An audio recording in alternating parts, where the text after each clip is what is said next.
Magandang umaga, mga ogang tindera. Ayan, nandito ako ngayon sa aking freezer. Naghahanap po ako na maiuulam namin ngayong almusal dahil nagugutom na ang aking autism, no? Ayan, pumipili-pili ako. Ayan, crispy burger na CDO or footlong or tocino.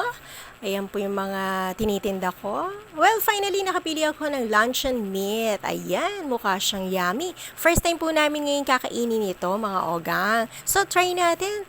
Ayan, inano ko na siya sa sa kawali. Ha? Mukha siyang masarap at yummy-yummy. Tama-tama po ito sa pambaon ng mga bata, no? Pag may mga estudyante po kayo.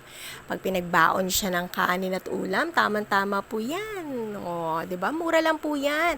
At nabili ko lang po yan sa Pasig Palengke. Marami po mga dun eh. 1/4, no? Mga pouch, nakapack na, ready to cook na. At syempre, ayan. Nagsangag rin po ako ng kanin para sa aming tatlo, no? Para kain-kain. Tara, samahan niyo ako mga